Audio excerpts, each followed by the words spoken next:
Sin maíz no hay país. Sí, Mara, mira, sin maíz no hay país, es una situación pues que estamos enfrentando ahora. Ya tenemos varios días de protestas, de bloqueos de carreteras por parte de los productores de maíz que se quejan de los precios de garantía. Yo siento que tenemos el tiempo encima, por eso quisiera que el que propuso este tema, que es Ernesto, nos platique, pues nos diga sobre esto, ¿sí? Bueno, cuando un país no entiende lo que es la soberanía, que tiene diferentes sostenes, bases para decir soy soberano. Hay una soberanía política necesaria, importante, pero hay otras que son determinantes y esenciales, que es la autonomía de la producción, la autosuficiencia de los bienes mínimos para comer, vestir y salud. Durante las últimas semanas hemos presenciado manifestaciones, primero en algunas partes del país, sobre todo Michoacán, Guanajuato, los productores de aguacate, de fresa, de limón, que están cansados de que sus productos son vendidos a precios muy bajos. Y señalan que tienen que pagar cuotas al crimen organizado y que eso aumenta sus costos. Pero eso es un área, digamos, circunscrita a 3 o 4 estados. Pero el problema del maíz, por eso decíamos aquella vieja consigna, sin maíz no hay país. ¿Te acuerdas? Pues era de los campesinos. Estos empiezan a señalar y hacen un estudio muy interesante que entregaron a la Cámara de Diputados, donde le dicen, de hace 7 años para acá, los insumos, gasolina, diésel, pues,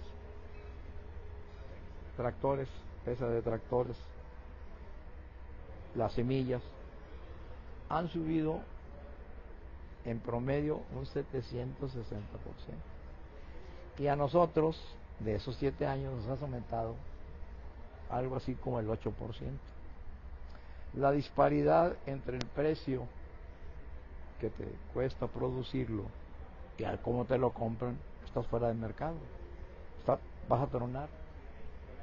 Y ayer platicaba con una gente de Morena, que es uno de los coordinadores, y le decía, no, es que las manifestaciones pararon, ¿qué te gusta? La mitad del país, porque al frenar el pasaje, el camino hacia el centro del país, pues se cerraron todas las demás puertas, pues ahí están las carreteras. Entonces me decía, no, lo que pasa es que pues no han entendido que nosotros les compramos el maíz, pero lo que ellos pedían era una cantidad de 7,500, creo que era la base de ellos, por tonelada, y le estaban dando 5,200 pesos. Estamos hablando más de 2,000 y pico de pesos de diferencia. Es un mundo. Y por eso no tronaron. Más de 5 veces se sentaron. A la presidenta le pasaron gente de su equipo qué estaba pasando.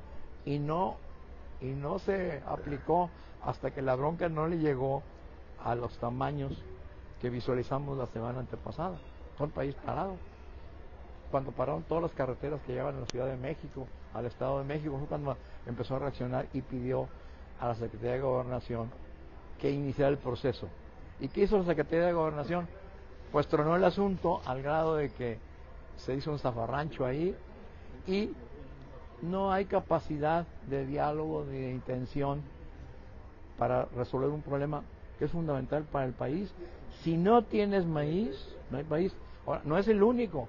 Te falta el frijol, está en condiciones iguales. Te falta el trigo, en condiciones iguales. Pero hay un detalle muy interesante que le hice ver a este camarada joven, muy joven, de Morena. Le dije, ¿quién es la encargada del gabinete económico y asesora de la presidenta? Entonces, pues, te voy a nombre, es la dueña de Minsa. Y Minsa es la principal empresa que maneja el país. En el país el maíz. Pues no te lo voy a aumentar porque le pegas a la que es tu jefa de coordinadores de economía. Entonces, lo que estamos señalando es que son los mismos. Esta gente es la misma que estaba con López, la misma que estaba con Peña Nieta y la misma que estaba con Fox. Los manejos de poder siguen siendo los mismos. Con ellos se arreglan rápido. En las luchas políticas, yo les decía, ustedes se pelean aquí, bronca, allá arriba ya se arreglaron, ni le entren, ya están vendidos. Y mucha gente le duele que le digas la realidad. Y eso no está pasando en México. Pero hablar de soberanía cuando no tienes para comer es muy grave. ¿De quién vas a depender? ¿Traer de África el maíz, el frijol de África o de Estados Unidos? ¿Qué te sale más barato? Claro. Entonces, a mí me parece que estos otros elementos graves que también van a generar, junto con todo esto que está pasando de mal manejo, porque dentro de Morena hay una lucha por el poder y no se han definido, para mi gusto, en contra del país, quién carajos va a mandar en este país. Eso es lo que nosotros vemos. Sin maíz no hay país. Sobre este tema, escuchamos Lomas. Bueno, permítanme otra vez regresar al pasado. Han de recordar que esto de los productos del bienestar no son ninguna novedad. Debemos de recordar una época en la cual el gobierno tenía las tiendas con azúcar a todo vapor. Se vendía leche, frijol, chocolate de marca propia y a precios muy económicos. ¿Dónde embone esta situación? El gobierno tenía sus propios productores, y Ernesto Cerda me imagino que ha de saber de qué estoy hablando. Tenía sus propios productores, cómplices entre comillas, de maíz, de frijol. A través de la CNC y otros organismos les compraba los productos y los tenía felices, porque les daba buen precio. Había corruptelas, había complicidades, pero todos felices. Con este régimen quieren repetir el modelo con azúcar, pero no saben cómo hacerlo, primero. Punto número 2. Debemos de recordar que cuando se acaba el maldito régimen conservador, ¿qué es lo que ocurre? Se empieza a dar un colapso de la libertad de mercado. Pero en ese periodo de 7 años, los productores empiezan a perder una gran cantidad de apoyos. ¿Pero por qué los dejaron en el vacío? ¿Qué hacer cuando yo me quiero apoderar de una empresa? Estoy en el gobierno. Asfixiarla económicamente como se está haciendo con las universidades autónomas. Se quieren sustituir por las universidades del bienestar. ¿Qué se le va a hacer a los campesinos y a los productores agrícolas? Colapsarlos para que después el sistema entre al quite y salvarlos. Pero yo pongo las reglas, tú eres mío. Ya estoy vendiendo el frijol del bienestar. Ahora voy a vender el maíz del bienestar. Como marca política electoral y también como un negocio propio. Por eso necesito desplazar a muchos campesinos, a muchos agricultores, a muchos productores, los cuales ahorita están pasando una época bien cabrona, una crisis terrible. Y es relativo eso de que sin maíz no hay país, porque en esta época muchos preferimos las tortillas de trigo que las tortillas de maíz. Ahí la dejo. Sobre este tema, compañeros, ¿alguna cosa? ¿Nada? De manera breve, aquí lo que comentaba el compañero Lomas, ahí entró, hay que hacer un paréntesis a lo que Segalmex, en ese Inter, que fue un fracaso total. Más corruptas. Híjole, en números ha sido una corrupción tremenda la que sucedió ahí.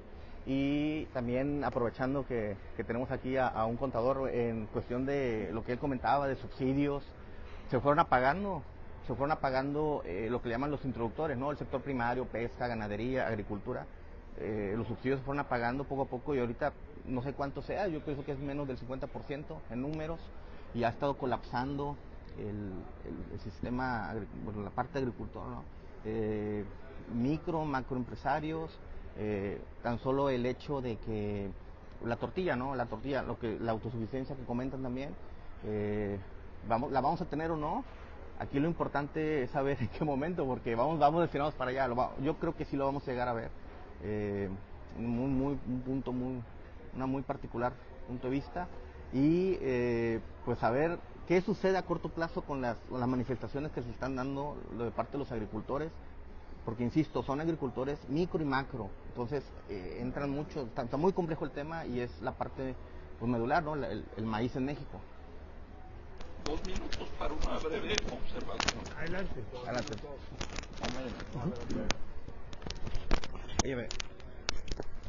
Corre tiempo. Bueno, una observación de las pendejadas, y no le tengo que robar esa palabra a Ernesto Cerda, de las pendejadas que cometen los chairoteros de México. Se hace la manifestación de los agricultores, de los productores del campo, y ¿qué es lo que primero que dicen? Son los prianistas que quieren dejar mal a la 4T y a Claudia. Y sacan fotos del pasado donde muchos de esos agricultores, de esos campesinos, eran parte del PRI.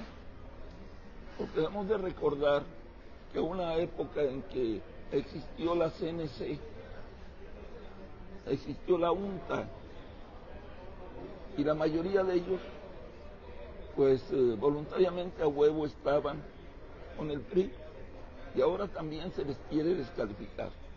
Yo veo como un grave error que ante cualquier manifestación recurran a la misma acción, descalificar y decir, miren, son priistas, son panistas, aquí están las fotos.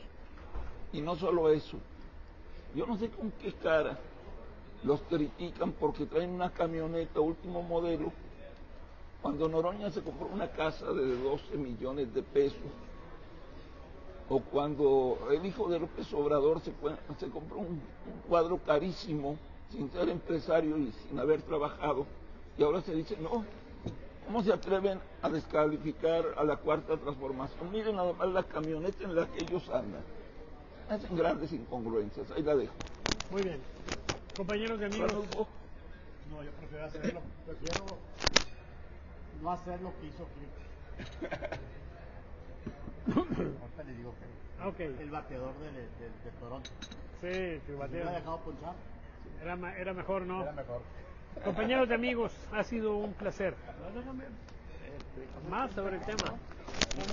Oye, ya uno de los compañeros dejó de que les estaba arrebatando la libertad. ¿Tú quieres hacer lo mismo con Ernesto Cerda? Ya va. No, lo que pasa es que a él le di la oportunidad. Sí, no, yo empecé, pero quiero terminar. Mira, hoy he escuchado Pero que no lea.